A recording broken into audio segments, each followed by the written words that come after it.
asalaamaaleykum mbokk yi seetaan ITV bisimila ci xibaaru marax yi bu ne saa ma jukki leen ponk yi ci gën a fës. dañuy dem ba fële ca wala bokk ayu bés ginnaaw bi nga xamante ni kii di doyen des juges Samba Sall génn na àdduna ba léegi xamaguñu kan moo koy wuutu wala bokk ca Padois la ñuy jëm li nga xam ne moo fa am moo di ni rek ay garab yu bon yu nga xam ne dañ caa daal di teg loxo loolu yi nag stock bu baree bari la docteur Madické Diagne chef division inspection daal di xamle nekk ni lii daal lu doy waar la ndax garab yi anam ya ñu ko fekkee doy na waar te bu ñu ko sotti woon ci marché bi tamit dina indi njeexital lu bon ci wér-gu-yaramu askan wi waa sûreté urbaine ñoom ñoo ci teg loxo benn ayubés ginnaaw bi doyen des juges Samba Sall génnee àdduna xamaguñu ba léegi kan moo koy wuutu ginnaaw nag bi nga xamante ni nii tamit génn na àdduna te xamaguñu kan mooy toog ca palaasam affaire yu bari ña nga ca taabalam muy dossier Ousmane Sonko Adji Sarr naka noonu dossier Bougazelli mbirum faux billet ma ñu ko tegoon loxo mbirum Aïda Ndiongue tamit dossier bu tàng jër la mi ngi ci taabalu ki fi nekkoon doyen des juges Samba Sall naka noonu dinañu dellusiwaat ci naka la ñuy tabbee doyen des juges waaye dossier yooyu lan moo ca nekk loolu yëpp dinañ ko càmbar ak Cheikh Assane Fall. fële ca pôle urbain bu Diamniadio partenaires yi demoon nañu fa ngir xool liggéey ba naka lay doxe ak i tamit société yi nga xam ne ak entreprise ya fay war a sampu ci yan anam la ñu fa sampo fi mu toll yi nag lu ëpp fanweeri unité daal ña nga fa ci ñaareelu xaaju nag projet boobu dina am lu mat 40 000 emplois yu nga xamante ni dina ko générer foofee ca pôle urbain bu Diamniadio.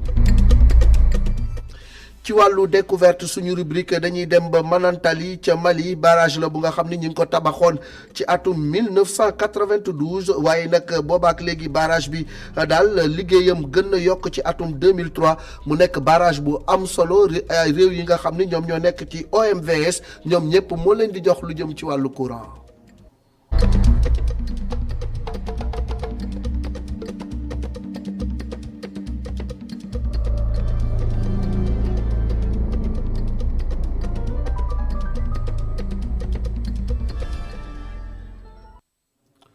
asalaamaaleykum mbokk yi bisimilah ci faram-fàcce xibaar yi dañu koy dooree ak mbirum ki nga xam ni moo fi nekkoon doyen des juges di Samba Sall ginnaaw ba mu génnee àdduna boobaak léegi ayubés moo ci tegu kenn xamagul kan moo koy wuutu moom nag dem na bàyyi fi dossier yu tàng jër bu ci mel ni mbirum Adji Sarr ak Ousmane Sonko naka noonu tamit affaire faux billets yi nga xam ni ci la ñu tegoon loxo Bougazelli ak mbirum Aïda Ndiongue loolu yëpp nekk ay dossiers yu tàng jër yu nga xam ni juge Samba Sall bàyyi na ko fi kan mooy jël ndono loolu ak naka la ñu koy tabbee loolu yëpp dañu ci ànd ak Cheikh Assane Fall mu faram fàcceel ñu ko.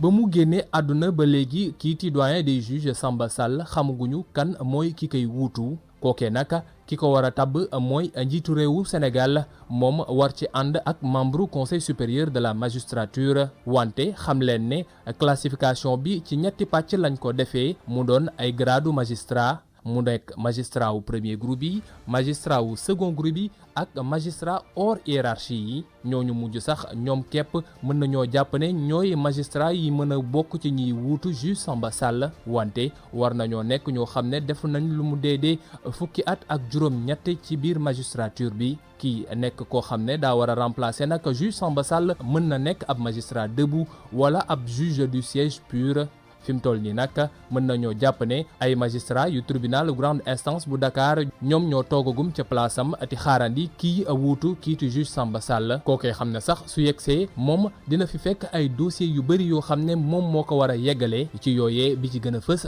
di dossier bu Ousmane Sonko bi xam ne kiiti Adji Sarr moo teg ay tuuma ci kawam doyen des juges bi tàmbali woon na instruction bi ndax ginnaaw ba juge d'instruction bu 8e cabinet Mamadou Seck bañee joxe dossier boobee doyen des juges Samba Sall moom defoon na li ci war lépp ndax ñaari nit ñi xam ne ñoom ñooy tuumalante ku nekk ñëw na gisanteeg juge Samba Sall boomee lu wuutu dossier wu sàkku boobee xam ne Adji Sarr moom la teg ay tuuma ci kaw Ousmane Sonko beneen dossier bu Ousmane Sonko tamit moo ngi ci table juge d'instruction bu premier cabinet bi muy dossier bi xam ne fukk ak juróom-ñeenti ndaw la ñu tegoon loxo inculpé leen ba mujjee ñu teg leen ci mandat de dépôt ñooñee ñu toppee woon leen li jëm ci appel à l'insurrection beneen dossier boo xam ne tamit moo ngi koy xaar mooy mbirub produit phytosanitaire yi xam ne sénatrice libérale bi te Aïda Diong moom lañ ci tuumaloon magistrat instructeur bi lu wute loolu ak waa CREI moom ab ordonnance renvoi en police correctionnelle moom la génne woon loolu tax nag fi mu toll nii Aïda Diong war nañ koo àtte ndax liñ koy toppee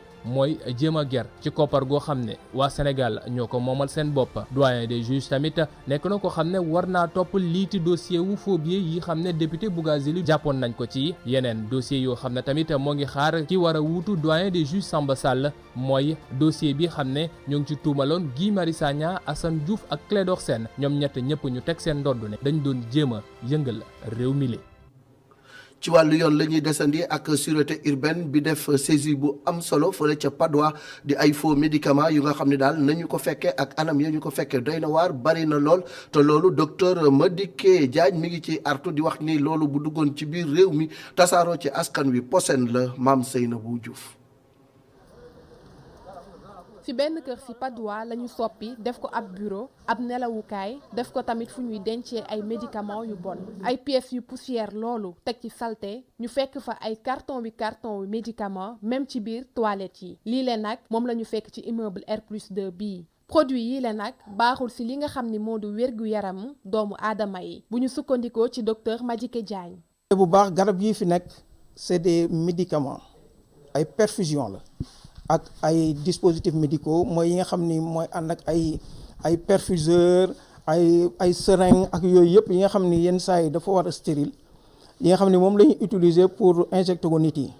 mais soo leen xoolee bu baax locaux yi nga xam ni fa lañ ko denc déjà c'est des locaux qui ne sont pas adaptés locaux yi moom ni ñu war a tëddee wu ni parce que soo xoolee bonne pratique de distribution yi dafa ni locaux yi dafa war a set ñu bañ teg garab yi ci suuf warul am poussière. te soo xoolee fii yëpp ay poussière la garab yi stocké nañ ko ci ay néeg yu bari am na sax yoo xam ne dañ ko def ci ay toilettes loolu moom mooy le summum. ci gis-gisu pharmacien bii lee produit yi mën nañ ne baaxul ndax respecté wul benn yoon ñi nga xam ni moom la war a duggee ci biir marché bi. garab yi nag ñun dañ ko considérer comme de faux médicaments lu tax parce que xam nga ni pour dugal garab Sénégal dafa am procédure c'est-à-dire que da ngay jël sa garab bi déjà nga enregistré ko. nga importé ko soo ko importé su jaaree douane direction jox autorisation garab bi mën a ñëw te loolu ku ko mënti def mooy structure boo xam te dañ koy autorisé pour mu def ko mais soo xoolee garab yi bi ñuy dugg si jaaruñ ci yoon dañuy dugg frauduleusement amuñu AMM et puis structure bi koy jaay autorisé wuñ ko pour mu jaay ko. njiitu commissariat bu Dakar moo ngi ñuy xamal ni jàpp nañu 6 personnes ci biile affaire. ñu amoon ay information am na ay samba boy ya nga xamante ni. dañuy jël di fi dugal ay médicaments ya nga xamante ni ñoom joxuñu autorisation loolu noonu ba ñu waxee loolu noonu ci lañ def commande ñun ay médicaments wax kii nga xamante ni moom mooy suspect bi mu wutal ñu ay médicaments parce que ñun dañoo présenté wu comme des professionnels de la santé pour mën a am médicaments yooyu noonu kooku noonu ci la ñu ñëw yónnee ay kees yu bari ba ñu jëlee kees yi ubbi ko ak direction pharmacie ci la ñu xayma ni bañ demee gis nañ fa lu xaw a doy waar ay médicaments ya nga xamante ni presque ay toilettes lañ koy fekk ñu denc ko foofu noonu ci suuf lañ ko fekk foofu tamit ñu jëlaat fa ay médicaments ya nga xamante ni amuñu autorisation être commercialisé au Sénégal. médicament yu bon yii le nag nga xamante ni boo ko xaymaa dina toll ci ay milliards yu bari dañ ko nar a taal di samp ab laaj nag ngir xam lii lee nan la mën a rombee lii nga xamante ne moo di douane fii ci Sénégal. ci wàllu politique waa FRN ñoom nag di artu président de la République Macky Sall di wax ne daal wote yi local yi faaw ñu amal ko atum ren jarul ñu koy dàq ba 2022 naka noonu yi tamit ñoom li ñu bëgg mooy rek la nga xam ne waxtaane woon nañu ko ca commission politique bu assise nationale yi ñu daal di koy doxal ñoom nag am na kuréel gu nga xam ni teg nañu ko ngir rek saytu lépp lu jëm ci seen wàllu ñaxtu ci wàllu politique ñu déglu ci Alioune Sarr expert FRN ci micro Alioune Diouf ak Moussa Fall. opposition bu mu gisee ni ñi ngi commencé indi njuuñ njaay dafa wax ni kii daal gouvernement bi Macky Sall comme buñ dee waxanteeg moom du d'accord jamais dafay wax ak ñun tey mu def la lay ëllëg ñu ni suspendre nanu suñu participation ci dialogue politique nan ko bàyyi mu def lu ko neex ñun tam ñu seet lu nu mën ñu def bi nu ko defee mu ni février 2022 la waxoon mu ñëw ni janvier 2022 ba noppi ubbeeku na pour que si dialogue politique bi ñu proposer ko dara ñu ne ay la yowoon kaay leen ndax ñun jàmm rek lu ñu bëgg dunoo bëgg élection yu maanaam coowu élection jóg fi ñu fixé datu élection yi suñu réew nekk si jàmm nekk si liggéey ñu organiser élection yi 2021 ku mën a gañe ku lu foo mën a gañe nga gañe fi gis na ni nag moom bu mu ubbeekoo ay ndawam ya nga xam ne nii ñoo nekk si dialogue politique bi nekkuñu si tànk yooyu ñu ngi continuer duñu wax ni élection yi janvier 2022 loolu nag duñu bëggoon xamal opinion nationale opinion internationale que opposition bi yëpp front de résistance M2D coalition Jotna CRD ñëpp société civile lanceur d'alerte ñëpp d'accord nañ ni loolu duñ ko bàyyi te incha allah danañu taxaw pour que Macky Sall organiser élection yi en décembre 2021. ci wàllu napp gi ñi nga xam ni dañoo am ay lijaasa ci wàllu woowu ak ci wàllu aquaculture ñoom nag ña nga mer ba fut ndax nee nañu daal dañoo jàng ba sottal ba yëyi këyit waaye kenn wutalu leenum xëy loolu nag tax na ñi ngi wax président de la république ak jëwriñ ji nga xam ni moom lañu dénk wàllu napp gi ñu gestu leen ndax kat ñoom jàng nañu ba yor seeni lijaasa Malick Diouf moo yor seen kàddu. secteur boo xamante ni dafa regrouper agriculture élevage ak pêche on a vu que secteur yooyu ñu ma tudd muy agriculture élevage ñoom ñoo gën a sax indépendant que secteur de la pêche dañuy xëy recruter lu tolloog 250 personnes si li nga xam ni moom mooy agriculture wala élevage tey lii di secteur de la pêche bu ñu jëlee gën gaa bari 40 la ñuy jël te loolu je pense que ni tey lu tegul ci yoon la ñàkk a jox gëdd li nga xamante ni moo di secteur de la pêche te mooy secteur bi nga xam ne moo ëpp lu muy dugal xaalis lu toll ci 200 ak ñeent fukki milliards ci biir kopparu réew mi donc secteur boobu tey yaakaar naa jot na njiitu réew mi bàyyi ko xel li ñu bëgg nag mooy un recrutement en masse mu jël ñëpp ñi nga xamante ni formé nañ leen ñi nga xam ne am nañ diplôme ñu jël leen ñi ñu bëgg ñu financer leen ñu faciliter leen bañ financer leen. ñu dem ba fële ca pôle urbain bu Diamniadio ñi nga xam ne nag ñooy partenaires yi demoon nañ fa ngir saytu rek sampu entreprise yi nañ la fa demee foofee nag seetlu nañu ni lu mat fanweeri entreprise samp nañu ba commencé seeni liggéey ci ñaareelu phase bi nag lu mat 40 junni emploi xalaat nañu ni dina fa am Babacar Seck. lu ëpp 20 ci ay entreprise yu nekk ci plateforme ak domaine industriel bu Diamniadio dalal leen ay député yu assemblée nationale ci bërëb bi nga xam ni usines yu bëri ñu nga fay liggéey laaj na nguur gi yokk jàppalem ci seeni yëngu. wax dëgg yàlla ñu gis nañu Sénégal mu ngi avancé wala Sénégal mën na gën a avancé suñ ci bàyyi xel ñëpp jàpp ci ku nekk xam ne sa réew moo lay fal parce que addu bi noonu la foo dem da nga fekk borom nekk fa ñun nag war nañ taxawal suñu réew bu baax a baax a baax li nga xam ne moo am solo. jumtukaay yëpp baax na waaye expertise dafa am solo mooy ñi nga xam ne ñooy jiite ñooy wane ñooy wax ñooy jëf mooy ñooñu dañu ne war a dooleel. entreprise yi ñu ngay woy di samp ci domaine industriel bu Diamniadio ñu ràññee ci lu ci mel ni agroalimentaire ak usine buy soppi or bi. xool nañ usines yi fi nekk yëpp li fi nekkoon avant bi ñu koy inauguré ak yeneen ñeent yoo xam ne dañ bees ñu def ko fii mu doon usine boo xam ne day def raffinage d'or muy doon ñoo xam ne dañu def carton muy aussi production énergie électrique ak ay masques ñu ngi fiy defar ay produits alimentaires ñu ngi fiy defar ay biscuits ñu ngi fiy defar ay meew ñu ngi fiy defar ay diwlin ak yu bëri gis nañ ko mu tàdd ak yëpp. jafe-jafe àgg ci domaine industriel bi ñu ngi ciy indi ay saafara ak tëli yi nga xam ni ñu ngi ko fay tabax. defar nañ lépp nag indi nañ ndox indi nañ courant bi ñuy ñëw loolu amu fi woon indi nañ fibre optique def nañ ay latérite goudron moo ci desoon goudron bi ñu ngi ñëw di ko def mais wax nañ dëgg aussi war nañ gaaw ci loolu te foog naa filee ki ay weer rek dinañ pare projet bi ñuy def ak Ageroute moom mooy ñu def quasiment 8 kilomètres ci biir suñ ko defee incha allah foofu dina baax. boo àggee 40 junni place su xëy dina am foofu ca Diamniadio ñu jaarale ko ci usines yu bëri yi nga xam ni dinañ ko fa samp.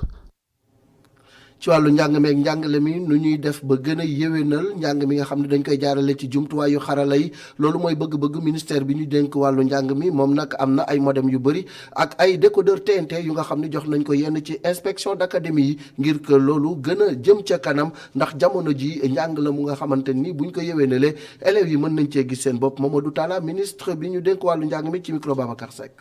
soo demee boo xam ne am nga lu mel ni téeméeri junni enseignant téeméeri junni fonctionnaire nga am 4 millions d'élèves donc laaj na nga am jumtuwaay yu bees pour que ñoom ñu mun a nga jox leen nan la ñu defee seen cours yi nan la ñu defee exercice yi nan nga leen di gérer administrativement donc loolu yëpp la ñu doon wane tey et am na loo xam ne aussi lu bees mooy que ñu leen jox ay décodeurs parce que comme am nañu suñu canal éducation boobu nag si TNT la nekk ñu indi ñeenti junni décodeur pour mun ko jox inspecteur d'académie yi ñëw nag ànd ak suñu partenaires yi dégg ngeen léegi waa Sonatel li ñu wax waa ADE ñu ngi fii waa ARTP ñu ngi fii donc ñun ñëpp ñu ànd xam ne que éducation nationale moom moo loo xam ne war nañu seet su dee élève bi mun na jàng si biir classe bi lu baax la su dee mënu ko mun na fu mu nekk si këram am cours yi su numérique dem numérique am cours yi am exercice yi donc loolu moo tax numérique lu am solo lu am importance la fii si ministère de l'éducation nationale bi ñu ngi développé li ñuy wax présentiel mooy nga toog si sa classe professeur bi dina jàngale mais ñu ngi développé loo xam ne aussi mooy le numérique boobu nag mënoo ko def fekk amoo ay ordinateur amoo ay logiciel amoo ay programme yu bees donc lépp la ñu doon wane tey pour que nit ñi xam ne si wàllu pédagogie am nañu léegi outils yi comme ça xale bu nekk fii si biir Dakar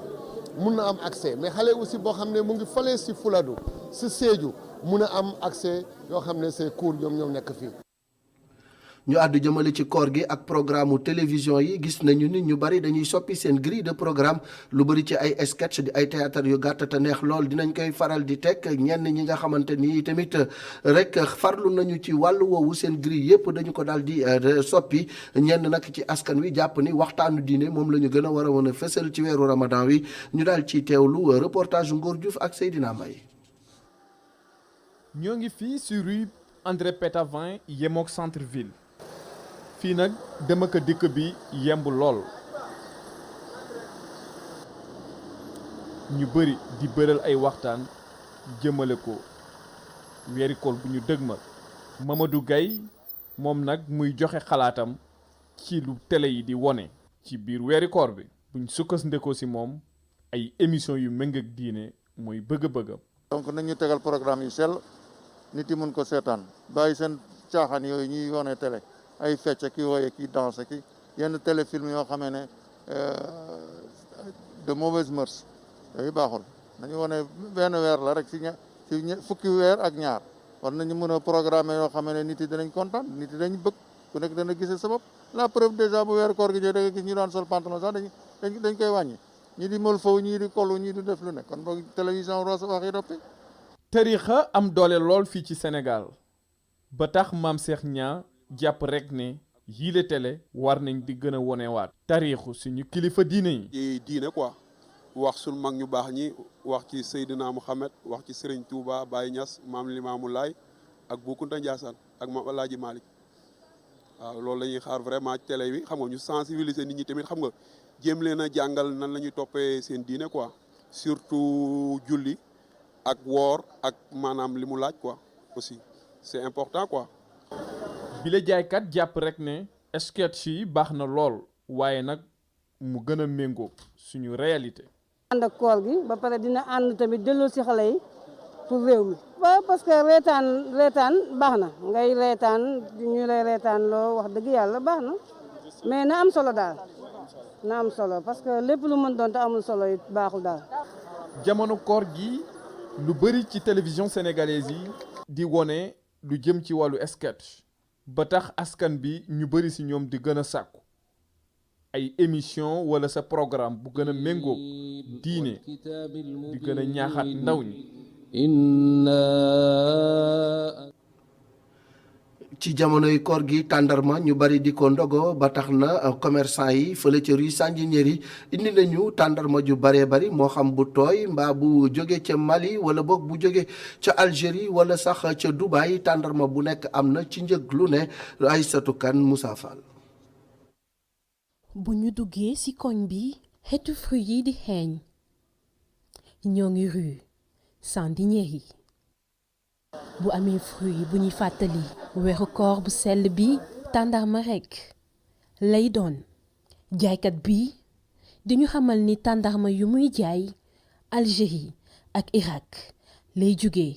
ñu mun ko am détail en gros wala sax demi gros. particulièrement tàndarma Algérie lay jaay damay jaay Ravier damay jaay Déglet Nour parce que lu bari normalement 400 variétés de dattes moo am mais on amène au Sénégal le minimum man normalement fii nii am naa fii ay 10 variétés yi may indi. am na client ñu may obligé ñu naan Irak laa bëgg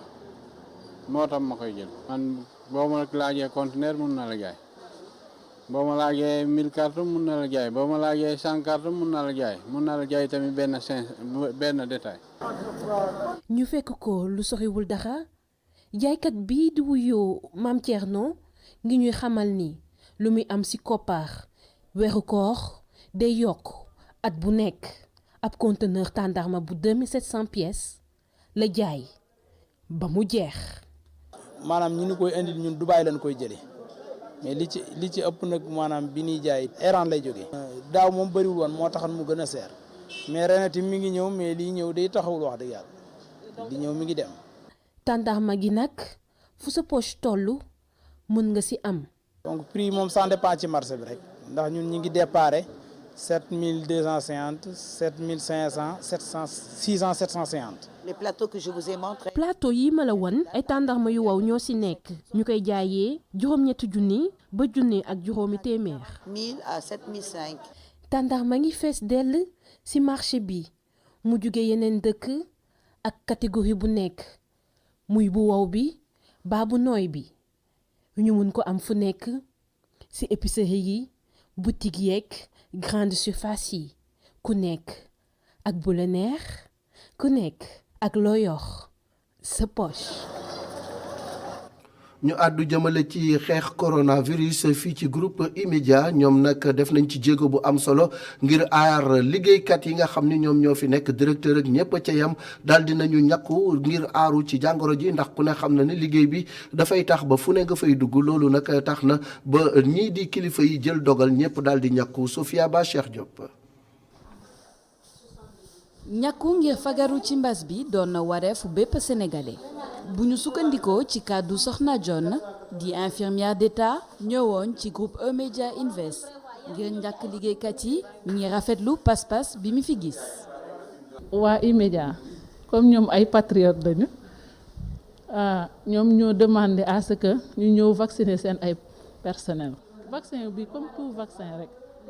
ñenn ñi mën nañ ko def du leen def dara ñeneen ñi def leen bu lay def effet secondaire yi moom bariwul te du ñëpp koy am te c'est rare. njiitu groupe E-Media Invest Mamadou Ibra Kane solos bi nga xamante ni askan wi war nañ ko déglu waa Kër Docteur ndax la mu jàpp moo di sàmm sa wérgu yaram weesuul topp yi lay jigle. suñu médecins yi dañu ne vacciné wu du la tere am doomu jàngoro bi waaye boo ko amee sa défense maanaam sa yaram dafa am li ci nekk yoo xamante ni dafay xeex ak doomu jàngoro bi loolu moo lay musal yenn jéey yi donc vacciné wu na maa ngi sant yàlla bu baax def naa comme ñeneen Sénégal yi niñ ko defee te defe naa li gën rek suñu fajkat yi waa Kër Docteur yi bu ñu digalee dara maanaam bu leen bàyyi leen di saafonte bi na ngeen raxas seen loxo ak saabu na ngeen jël seen température yaram na ngeen bañ a jegelante trop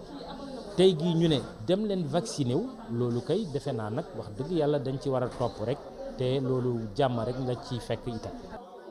liggéeykatu groupe E-Media Invest démb ci talaata gi jot nañu njàkku bu njëkk ñeel mbas bi ñaareelu pàcc bi ñu koy xaar fukki fan ak ñett ci weeru juillet bu ñu dëgmal.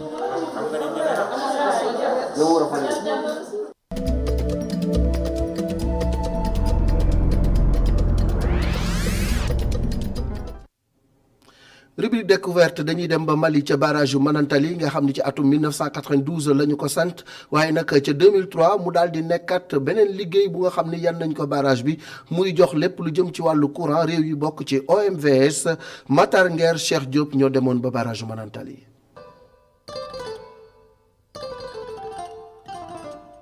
ci ginnaaw mbir yu mag yi ngeen di seen barrage bu Manantali moo fi nekk.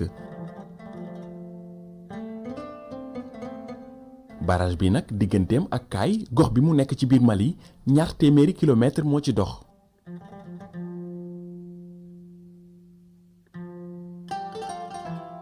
barrage bu Manantali ñoo ngi ko tabax ci atum 1992 jamono jooju nag li ko taxan a jóg mooy mbayum dër ak di mën a jàllale ndoxum dex gi bu naree indi am mbënn ci ñi dëkkee ca pegg ga ci ginnaaw bi